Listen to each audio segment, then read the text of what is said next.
इसी प्रकार से परम पावन जी के श्रीमुख से निरंतर भगवान बुद्ध के अमृत वचनों को सुनने के लिए परम पावन जी के आधिकारिक यूट्यूब चैनल को सब्सक्राइब करें और बेल आइकन को जरूर दबाएं। आप भिक्षु की योनि में रह करके आप बुद्ध नहीं बन सकते। इसके लिए मनुष्य की योनि होना चाहिए। उसमें भी कहा कि लिंग संपत्ति, मनुष्य में भी लिंग संपत्ति। मनुष्य में भी दो जातियां हैं ना। बुद्ध ने दो जाति बताई मनुष्यों में। कौन कौन सी दो जातियां हैं? स्त्री और पुरुष। तो मनुष्य में भी जो दो जातियां हैं उसमें से पुरुष जाति का होना चाहिए। कौन सी जाति का? पुरुष जाति का होना चाहिए। यहाँ ब्राह्मण, क्षत्रिय, वैश्य, शूद्र वाली जाति से कोई मतलब नहीं। मनुष्य हो, मनुष्य में भी पुरुष हो, तभी जाकर के वो बुद्ध बन सकता है। स्त्री बुद्ध नहीं बन सकती। बहुत सारी चीजें स्त्रियां कर सकती, पुरुष नहीं कर सकते। बहुत सारे काम पुरुष कर सकते हैं, स्त्रियां नहीं कर सकती। आपने देखा होगा पुरुषों के लिए कहा जाता है महापुरुष। कहीं ये भी देखा महास्त्री? देखा क्या? कहीं लिखा, पढ़ा, सुना, कहा गया? नहीं। स्त्री कितनी भी ऊंची हो जाए उसको महास्त्री नहीं कहते, महामहिला नहीं कहते। हाँ, ये तो पुरुष का विभाग हो गया। स्त्रियों के विभाग में आपने देखा होगा कि कोई स्त्री बहुत सुंदर होती है तो उसे विश्व सुंदरी कहते हैं। कभी विश्व सुंदरा भी सुना? सुना नहीं ना? तो सबके अपने अपने क्षेत्र हैं। पुरुष बुद्ध बन सकते हैं। इसमें भेद इसलिए है कि बुद्ध बनने के लिए तपश्चर्या बड़ी लंबी होती है। अब बुद्ध तो 6 वर्ष तक कठोर तप किए, 6 साल तक कठोर तप किए। एक आसन पे बैठ करके तप किए। स्त्री बैठेगी अगर तो उसे तो महीने में एक बार उठना ही पड़ेगा ना। कैसे बुद्ध हो सकती है? यही भेद है। और कोई ऐसा भेद नहीं कि अरे भगवान बुद्ध जो है भेद कर रहे हैं, पुरुष को ऊंचा कह रहे हैं, स्त्री को नीचा। नहीं, ऐसा नहीं। इसलिए जो है मनुष्य हो, मनुष्य में भी पुरुष हो, ठीक है।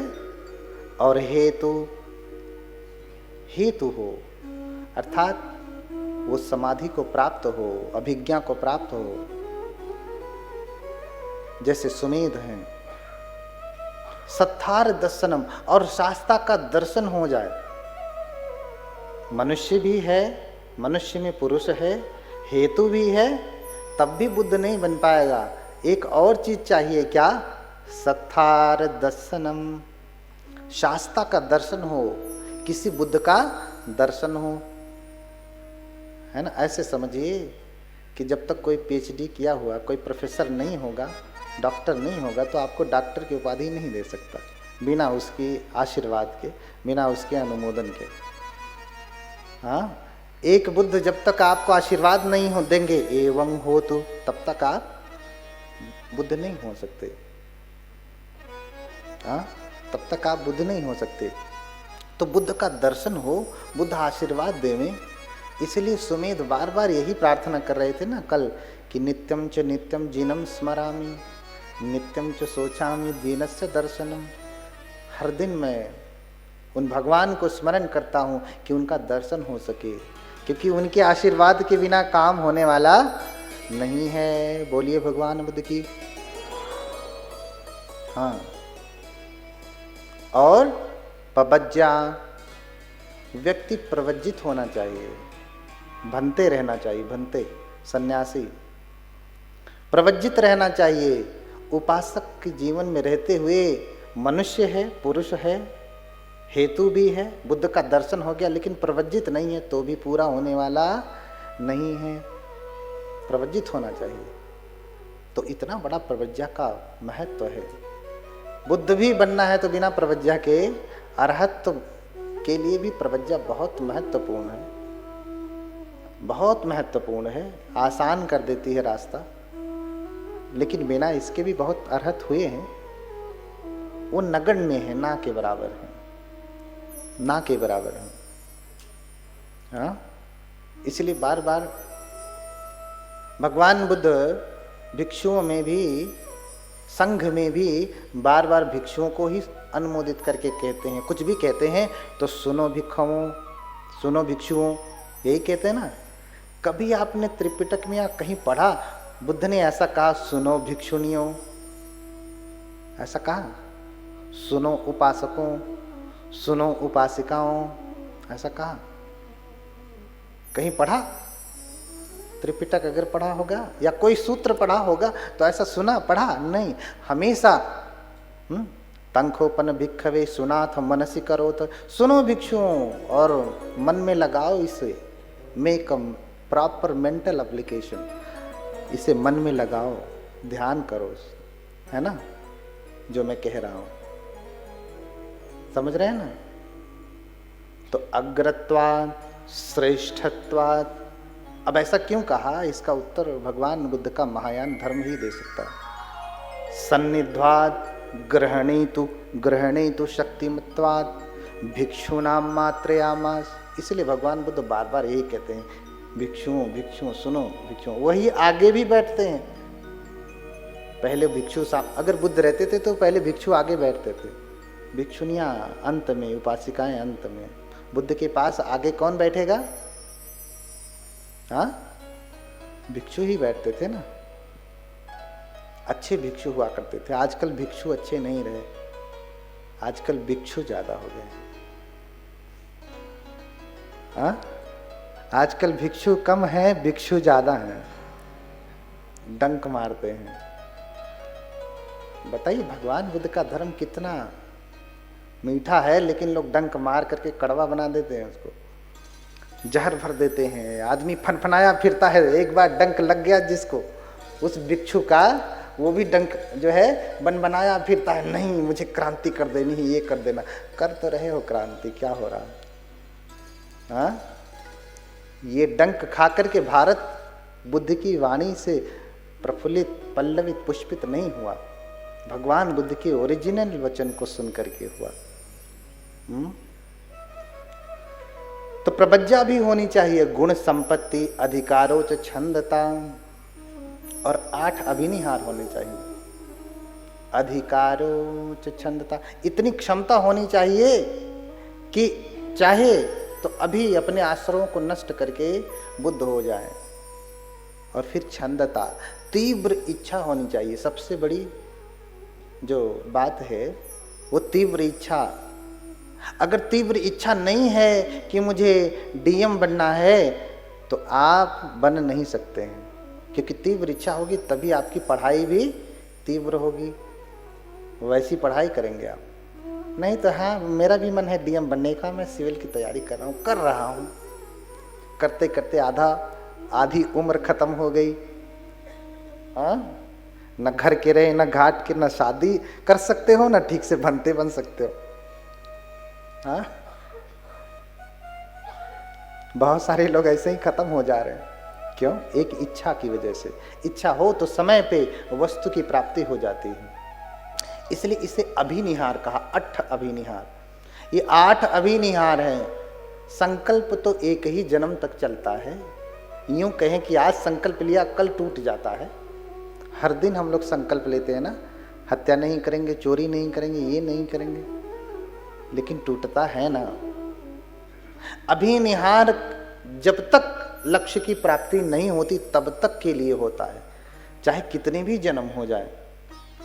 जो संकल्प ले लिया अगले जन्म तक, अगले अगले अगले जितना भी होगा वो टूटता नहीं है, इसलिए उसे अभिनिहार कहा। वो टूटता नहीं है। अब देख लीजिए भगवान बुद्ध के में जैसे हमने बताया 2 संप्रदाय हैं, थेरवाद और महायान। तो बाबा साहब को मानने वाले यहाँ बहुत सारे लोग बैठे हैं ना, कितने लोग हैं? अच्छा, बाबा साहब को सब मानते हैं। तो बाबा साहब को बोधिसत्व कहा जाता है। क्या कहा जाता है? बोधिसत्व। और जिस बात के लिए लोग कहते हैं कि भाई ये महायान है, ये थेरवाद है, ओरिजिनल थेरवाद है। तो ओरिजिनल थेरवाद के अनुसार ये 8 बातें होनी चाहिए, तब कोई बोधिसत्व होता है और बुद्ध बनता है। इस कैटेगरी में बाबा साहब हैं। वो तो मनुष्य हैं, ठीक है, मनुष्य में पुरुष हैं, लेकिन क्या हेतु है? 5 अभिज्ञा उनके पास है। क्या उन्हें किसी शास्त्रा का दर्शन हुआ है? किसी बुद्ध का दर्शन हुआ है? क्या वो प्रवज्जित हैं? बाकी आगे की बात छोड़ी दीजिए। हाँ, ये 8 बातें होनी चाहिए, तब जाकर के आप बोधिसत्व हो सकते हैं और फिर बुद्ध बनेंगे आप, तब कोई। इसलिए द बुद्धा इन इस धम्मा में भगवान बुद्ध और उनके धर्म में जो उन्होंने ग्रंथ लिखा, उसमें अंत में उन्होंने प्रार्थना ही लिख डाली। भगवान बुद्ध के स्वदेश लौट आने की प्रार्थना। नहीं पढ़े होंगे तो फिर से जाके पढ़िएगा, या पढ़े होंगे तो भी फिर से पढ़िएगा। इस बार आप अभी तो आंख से पढ़े होंगे, अभी ध्यान से पढ़िएगा, है ना? हाँ, हे भगवान, मैं सर्वभाव से ये प्रार्थना करता हूं कि जो है आपका साक्षात मुझे दर्शन हो सके और मैं समस्त मानव सहित, समस्त प्राणियों सहित आपके उस सुखावती व्यूह में जन्म ग्रहण सकूं। ऐसा प्रार्थना कर रहे हैं। हे तथागत, मैं प्रार्थना करता हूं कि मुझे आपका साक्षात दर्शन हो सके। जो सुमेध कर रहे हैं, नित्यम च नित्यम जीनम स्मरामि, मैं प्रार्थना करता हूं कि मुझे आपका दर्शन हो जाए। नित्यम च सोचामि जिनस्य दर्शनम, नित्य सोचता हूं कि जिनका दर्शन हो जाए। तो इसके अनुसार बाबा साहब बोधिसत्व तो नहीं हो सकते, लेकिन महायान बौद्ध धर्म ये बात स्पष्ट होनी चाहिए। क्योंकि कल बहुत सारे लोगों के मन में प्रश्न था, आपका कपड़ा ऐसा है, पहली बार देखा, और इसी कपड़े को देख करके बहुत लोगों ने कान में मंत्र भी फूंका होगा। ये असली वाले नहीं है। हाँ, तो असली देख लो आप। उस असली के अनुसार बाबा साहब बोधिसत्व हो ही नहीं सकते। बोधिसत्व तो इसी के अनुसार हो सकते हैं जिस धर्म को मैं मानता हूं। वो कहते हैं कि तद्धर्म सर्वदेही नाम, वो बीज, बुद्धत्व का बीज समस्त देहधारियों में है। तो समस्त जो जीव हैं वो बोधिसत्व हैं। वो बोधिसत्व कहलाने के अधिकारी हैं जिस दिन उन्होंने बोधिचित्त धारण कर लिया और बोधिसत्व प्रणिधान कर लिया, जिसका पूरा वर्णन बोधिसत्व जो है बोधिचर्यावतार में किया गया है। जिस दिन ये कर लिया वो बोधिसत्व कहलाता है, वो बोधिसत्व कहलाता है। देखिए, थेरवाद में दीक्षा कैसे ग्रहण करते हैं? कैसे करते हैं? त्रिशरण पंचशील से ही तो दीक्षा होती है ना। और डॉक्टर बाबा साहब अम्बेडकर ने दीक्षा कैसे ग्रहण किया था? त्रिशरण पंचशील से ही ना। अपनी तरफ से उन्होंने उस समय की परिस्थिति के अनुसार प्रतिज्ञाएं दी, 22 प्रतिज्ञाएं, ठीक है। लेकिन ये नहीं कहा कि जो है ये प्रतिज्ञा जब जब दीक्षा होवे तब तब ये प्रतिज्ञा होनी ही चाहिए, ऐसा कहा क्या? हाँ, ऐसा कोई नियम बनाया? मुझे तो बहुत सारे भंते लोग मिलते हैं, कहते हैं कि मैं तो बाबा साहब के बताए हुए बौद्ध धर्म को ही मानता हूँ। भंते, भिक्षु, तो मैं तो उसे भिक्षु नहीं भिक्षु ही समझता हूँ। बताओ भैया, तुम उतना ही मानते हो तो बताओ तुम भंते कैसे बने? क्या बाबा साहब ने कहीं बताया है नियम कि ऐसे ऐसे करने से आप प्रवज्जित हो जाते हैं, भंते बन जाते हैं? नहीं ना। इसे थोड़ा बुद्धि से समझिएगा, श्रद्धा से नहीं। समझ रहे हैं? श्रद्धा से समझेंगे तो थोड़ा सा लगेगा कि बड़ी बुरी बात करें। ध्यान से सुनते जाइए बस, ध्यान से सुनते जाइए। हाँ, तो थेरवाद में दीक्षा कैसे होती है? त्रिशरण पंचशील से होती है। और बोधिसत्व ने भी त्रिशरण पंचशील से ही दीक्षा लिया। लेने के बाद जब दीक्षित हो गए तब जाकर के उन्होंने 22 प्रतिज्ञाएं दी उस समय की परिस्थिति के अनुसार। आज हर कोई 22 प्रतिज्ञा करके कहता, मैं कहता हूं कि वो 22 प्रतिज्ञाएं अधूरी हैं। बुरा लगा ना? मैं कहता हूं कि वो 22 प्रतिज्ञाएं अधूरी हैं और झगड़ा करा देने वाली है आज के समय में, हाँ, झगड़ा करा देने वाली हैं, कैसे अधूरी हैं। शुरू की 4 प्रतिज्ञाएं अगर ले लीजिए, मैं इनको नहीं मानूंगा, उनको नाम नहीं लेना चाह रहा हूं, क्योंकि बहुतों की श्रद्धा उनमें भी है। और आप भी जन्मजात बुद्धिस्ट हैं क्या? कितने लोग जन्मजात बौद्ध हैं? माता जी लोग जन्मजात आहे का? नहीं, बाद में हुए हैं। पहले तो वही रहे, और उससे पहले क्या थे, बौद्ध थे क्या नहीं थे, उसकी बात छोड़ दीजिए, पीछे वाला देख लीजिए, है ना। हमारे पूर्वज कौन से घर में रहते थे छोड़िए, अभी हम कौन सा घर बदले हैं, ये वाला देखिए, है ना। तो 4 प्रतिज्ञाएं, मैं इनको नहीं मानूंगा, उनको नहीं मानूंगा, उनको नहीं मानूंगा, ऐसा कहा बोधिसत्व ने। लेकिन मैं कहता हूं कि ये अधूरा है। उससे पहले बुद्ध ने कह दिया है, जब कोई व्यक्ति आता है बुद्ध की शरण में, तो उसे ऐसा कहना चाहिए, नत्थि में शरणम, नत्थि में शरणम अन्यं, बुद्धो में शरणं वरं, धम्मो में शरणं वरं, संघो में शरणं वरं। इसका अर्थ समझते हैं? मेरे जो है, मेरी बुद्ध के सिवा कोई दूसरी शरण नहीं है। बुद्ध को छोड़ करके कोई अन्य मेरी शरण है ही नहीं। इस सत्य वचन से एतेन सच्च वज्रेन होतु ते जय मंगलम, इस सत्य वचन से आपका कल्याण हो, ये कहा जाता है। आप हर दिन वंदना में करते हैं ना। अच्छा, बाबा साहब की 4 प्रतिज्ञाएं ले लिया जाए, तो बाबा साहब ने उसमें तो ये नहीं कहा कि मैं मोहम्मद की शरण नहीं जाऊंगा, तो क्या मोहम्मद की शरण जाना है? अधूरा है ना। उन्होंने ये नहीं कहा कि मैं ईसा मसीह की शरण नहीं जाऊंगा, अधूरा है ना। तो क्या ईसा मसीह की शरण में जाना है? बहुत सारे लोग ईसाई हो रहे हैं। मैं भी कर्नाटक गया था, मेरी कथा लगी हुई थी। बंदे जी कह रहे थे कि यहाँ तो हमारे बौद्ध लोग, खासकर बाबा साहब के मानने वाले बौद्ध लोग, वो सब ईसाई होते जा रहे हैं।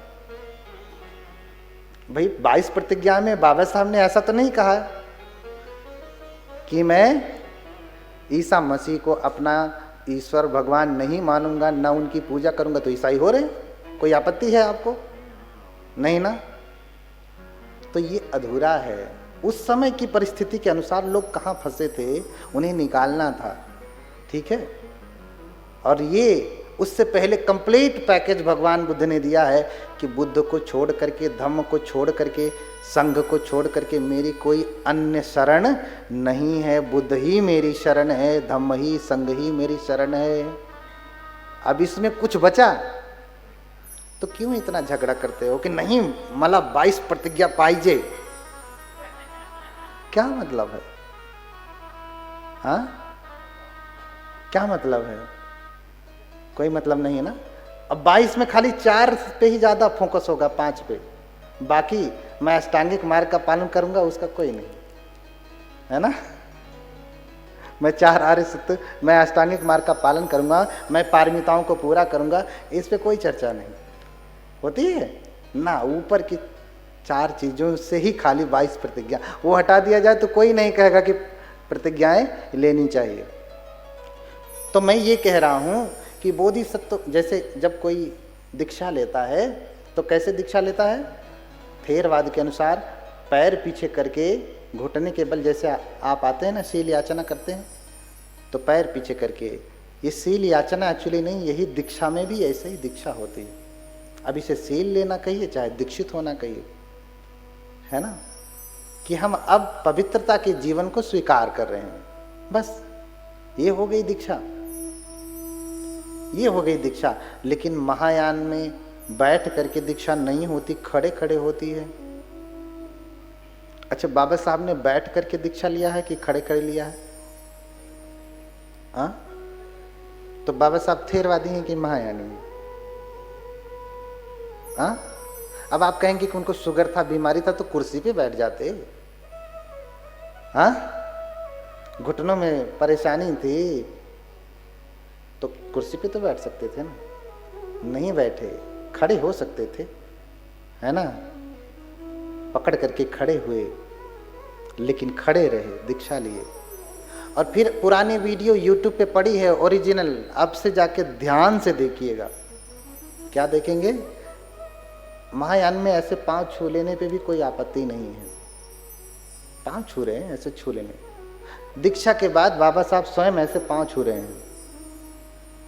वीडियो फिर से देखिएगा, आपने देखा होगा लेकिन इस बात पे ध्यान नहीं गया होगा। समझ रहे हैं ना? तो उनको बोधिसत्व की उपाधि भी महायान के अनुसार है, उनकी दीक्षा भी महायान के अनुसार है, उनकी प्रार्थना भी महायान के अनुसार है। जो भगवान बुद्ध उनका धर्म आपने पढ़ा होगा ना, आधे से अधिक उसमें महायान घुसा हुआ है। कैसे निकालेंगे आप? भारत से अगर महायान हटा दिया जाए ना, कुछ नहीं बचेगा आपके पास। ये मूर्ति भी महायान की देन है। ऐसा कोई बुद्ध विहार बताइए जिस बुद्ध विहार में मूर्ति ना हो। क्या भगवान बुद्ध ने मूर्ति पूजा के लिए कहा था? अब ये कट्टर एकदम सीधे सीधे देखने वाला ज्ञान है, सोच समझ करके देखने वाला ज्ञान नहीं है। बुद्ध ने सीधे सीधे नहीं कहा कि मूर्ति पूजा मत करो, है ना? बुद्ध ने ऐसा नहीं कहा। बुद्ध ने अपने आप को भी कहा कि मेरी पूजा मत करो। और उस समय मूर्तियां बहुत नहीं बनती थी, तो इसलिए मूर्ति पूजा के लिए भी कहीं नहीं कहा गया है। ऐसा शब्द नहीं आया पूरे त्रिपिटक में, मैंने पढ़ा है तो नहीं आया है। उसकी अट्ठकथा पढ़िए, टीका पढ़िए, महाटीका पढ़िए, अनुटीका पढ़िए, भाष्य पढ़ा है, सब पढ़ा है, कहीं नहीं आया, कहीं नहीं आया। लेकिन बुद्ध ने ये कहा कि मेरी पूजा मत करना, है ना? वो भी एकदम से सीधे सीधे नहीं कहा। सूत्र में बस इतना ही कहा कि आनंद तुम भिक्षुगण तथागत की पूजा से, शरीर पूजा से दूर रहना। अव्यापड्डा तुम्हें आनंद होत तथागत शरीर पूजनाय। आनंद तुम भिक्षुगण तथागत के शरीर पूजा से दूर रहना, मूर्ति पूजा नहीं कहा है। हाँ, तथागत शरीर पूजनाय। शरीर का मतलब मूर्ति होता है क्या? यानी भगवान बुद्ध के महापरिनिर्वाण के बाद जो उनका मृत शरीर होगा, उस शरीर पूजा से तुम लोग दूर रहना। उपासक उपासिका लोग पूजा करेंगे। लेकिन महामंगल सूत्र में कहा कि पूजा च पूजनीयानम एतम मंगलमुत्तम, जो पूजने योग्य है उनकी पूजा करना, ये उत्तम मंगल है। तो बताइए ना, इस पूरी धरती पे, इस पूरे ब्रह्मांड में बुद्ध से अधिक कौन पूजनीय है? बुद्ध निष्कलंक है, कोई है? तो भैया उन्होंने सीधे सीधे नहीं कहा कि कोई भी महापुरुष, कोई भी भगवान अगर ये कह दे आओ मेरी पूजा करो, तो वो है ही नहीं। क्योंकि जिसके भीतर का मैं खत्म होगा, वो क्यों कहेगा कि आओ मेरी पूजा करो? जो मैं मेरे से दूर हो गया, वो कहेगा ही नहीं। जो मैं मेरे से परे हो गया, वो ये कहेगा जो पूजने योग्य है उसकी पूजा करो। तो इस संसार में अब जो पूजने योग्य है उसकी पूजा करो, ये बात तो समझ में ही नहीं आई। तथागत के शरीर पूजा से दूर रहना, सीधे सीधे देखना है एकदम। प्रज्ञा के चक्षु से देखेंगे तो भगवान अप्रत्यक्ष रूप से कह रहे हैं जो पूजने योग्य उसकी पूजा करना। तो इस पूरी धरती पे बुद्ध को छोड़ करके कोई और पूजनीय है क्या? आप बताइए। अगर ढूंढने लगेंगे तो सब में कोई न कोई अवगुण निकल जाएगा। बुद्ध में कोई अवगुण दिखा पाना असंभव है। कई जन्मों में बुद्ध में कोई अवगुण नहीं दिखा पाएंगे। तो बताइए, बुद्ध पूजनीय है ना। इसलिए इस बात को समझ करके महायान ने पहले सम्राट कनिष्क के काल में मूर्तियां बनाना शुरू किया, पूजा करना शुरू किया। ये सब कुछ जो देख रहे हैं ना, ये सब से है, सब कुछ वहीं से है। हाँ, अब देखिए, मैं कह रहा हूं कि बोधिसत्व महायान के अनुसार ही दी गई है। उनकी दीक्षा का पूरा प्रकरण महायान के अनुसार है। ठीक है, प्रणाम करने का ढंग भी महायान के अनुसार है। उनकी साथ एक बोधिसत्व बुद्ध कैसे बनता है, ये पूरी बात 10 भूमिक सूत्र से लिखी गई है। 9 वैपुल्य सूत्रों में से एक सूत्र है। कभी नाम सुना है इस सूत्र का? नाम ही नहीं सुना तो कैसे पता चला? कि कहाँ से लिखा है बाबा साहब ने। ये पूरा 10 भूमिक, हाँ, देयर आर 10 स्टेजेस, जिसके अनुसार जो है बोधिसत्व बुद्ध बनता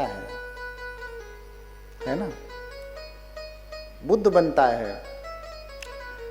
तो इसलिए बोधिसत्व को आप समझिए, उनकी पूरी चर्या महायानी है। आपने पढ़ा होगा एक किताब डॉक्टर अंबेडकर संस्मरण और स्मृतियाँ, उसमें पूरा सम्यक प्रकाशन से छपी, और भी प्रकाशनों से छपी होगी। उसमें नानक चंद रत्तू स्वयं लिख रहे हैं कि बाबा साहब प्रणाम के लिए ओम मणि पद्मे होम कहते थे। क्या कहते थे? जैसे हम कहते हैं नमो बुद्धाय, बुद्ध क्या, जो बाबा साहब क्या कहते थे? ओम मणि पद्मे होम। अब ये किसका मंत्र है? ये आर्य अवलोकितेश्वर का मंत्र है। अब ईश्वर शब्द से भी आपको आपत्ति है, अवलोकितेश्वर, हाँ, अवलोकित प्लस ईश्वर, अवलोकित, हाँ, अवलोकितेश्वर, अवलोकित, माने जो नीचे देखता है, the Bodhisattva who looks down, जो बोधिसत्व नीचे देखता है, माने निम्न। अरे ये सब तो दुख से पीड़ित है, मैं अकेले तर गया, बुद्ध हो गया तो क्या लाभ, ये तो दुखी ही रह जाएंगे ना। ऐसे बोधिसत्व होते हैं, बोधिसत्व होते हैं। इनका नाम, ईश्वर का अर्थ होता है स्वामी, ईश्वर का अर्थ होता है स्वामी, ईश्वर कहते हैं पाली में, ठीक है। अब इस ईश्वर का अर्थ अन्य में क्या है हम नहीं जानते। बौद्ध धर्म के अनुसार, बौद्ध संस्कृत साहित्य और पाली साहित्य के अनुसार ईश्वर का अर्थ होता है स्वामी। ऐसा स्वामी, स्वामी किसे कहते हैं? क्या है? जिसने अपने ऊपर स्थापित कर लिया है, जिसने अपने विकारों को गुणों में जो स्थापित हो गए, वही स्वामी जो दूसरों के ऊपर, जीवों के ऊपर करुणा की दृष्टि डालता है, वो अवलोकितेश्वर है। उन्हीं का मंत्र है ओम मणि पद्मे होम। अब बताओ बाबा साहब क्या है? नहीं कहा है, कहा है? किस वॉल्यूम में कहा है? नहीं कहा है। इसलिए उनको भी समझिए। बाबा साहब ने संविधान भी लिखा तो हाँ, 24, 25, 26 अनुच्छेद को देखिए, किसी भी धर्म की निंदा के बारे में उन्होंने नहीं कहा है, कोई अधिकार नहीं दिया। आप किसी के धर्म की निंदा नहीं कर सकते। स्वयं जिसको आप अभी आप कह रहे हैं ना, आप बोधिसत्व बाबा साहब को मानते हैं, स्वयं बाबा साहब ने संविधान में लिखा कि किसी भी धर्म की आप निंदा नहीं कर सकते। और बहुत सारे बिच्छू हैं, बहुत सारे अन्य लोग हैं जो दिन रात दूसरे के धर्मों की निंदा करते हैं और कहते हैं कि हम बाबा साहब को मानने वाले हैं। ऐसे न मानिए बाबा साहब को, उनके कद को छोटा न करिए। वो बोधिसत्व हैं, बोधिसत्व होने वाले बुद्ध हैं, उनके कद को छोटा मत करिए। उन्हें किसी जाति के लेप से लगा करके न देखिए, नहीं तो आप उनको समझ नहीं पाएंगे। क्योंकि आपने कह दिया दलितों के मसीहा, पिछड़ों के मसीहा, अगड़ों के मसीहा, इनके मसीहा, उनके मसीहा, तो भैया ब्राह्मण क्यों कहेगा कि हम तुम्हारे मसीहा ने, तुम देखो नहीं है, सबके मसीहा है, संविधान सबके लिए है ना। की है कि आप बोधिसत्व को कैसे समझते हैं, कैसे जानते हैं, कैसे जानते हैं। बातें बहुत हैं। अब 8 मुट्ठी पुष्प से उन्होंने पूजा की, भिक्षु संघ ने पूजा किया, सभी चले गए। इधर सुमेध तपस्वी जो हैं सोचने लगे कि एक बोधिसत्व की चर्या क्या होती है जिसको करके व्यक्ति बुद्ध बनता है।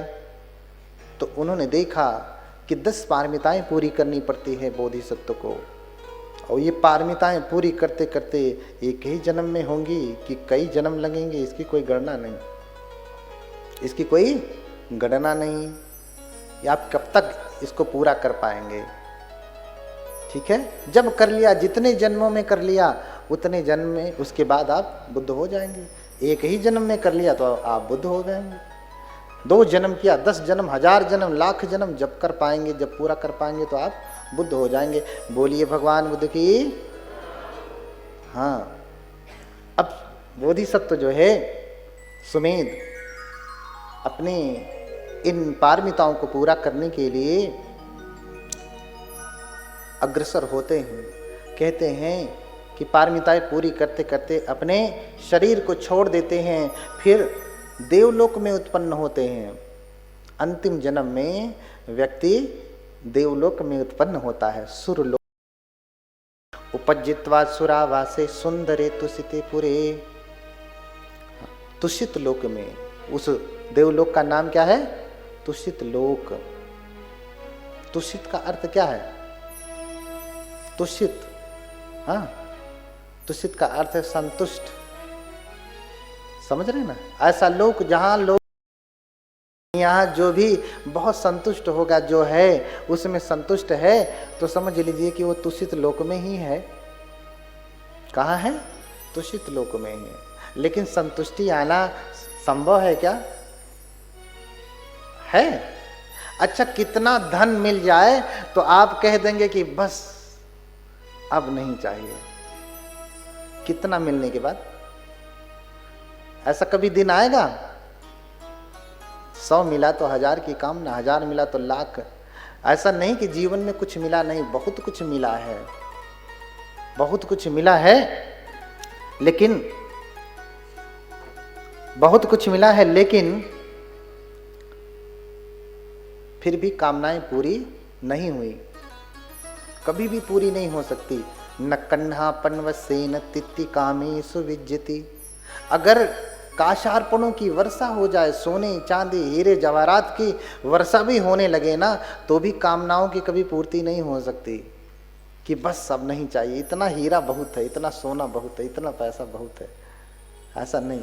कोई व्यक्ति कहने के लिए कह देगा कि नहीं, अब जितना भगवान ने दिया ठीक है, बस इतना, लेकिन मिलेगा तो मना करेगा, या अंदर तो चलता रहेगा कि नहीं, यहाँ हाँ एक फैक्ट्री चल रही, कहीं एक और लगा दूंगा, मन में यही चल रहा है, लेकिन सारे बस सब जितना मिला है। तो कभी भी कामनाओं की पूर्ति, तृप्ति नहीं होती है। हमेशा व्यक्ति अतृप्त ही रहता है, हमेशा अतृप्त ही रहता है। बोधिसत्व अपनी पारमिताओं को पूरा करते हैं, तुषित लोक में पैदा होते हैं, इसलिए तुषित लोक कहा। ऐसा लोक जहां लोग संतुष्ट रहते हैं। और फिर वहां से देवतागण निवेदन करते हैं। अब जब समय आ जाता है ना बुद्धों के जन्म का, तो बुद्ध कोलाहल होता है। Cup Cola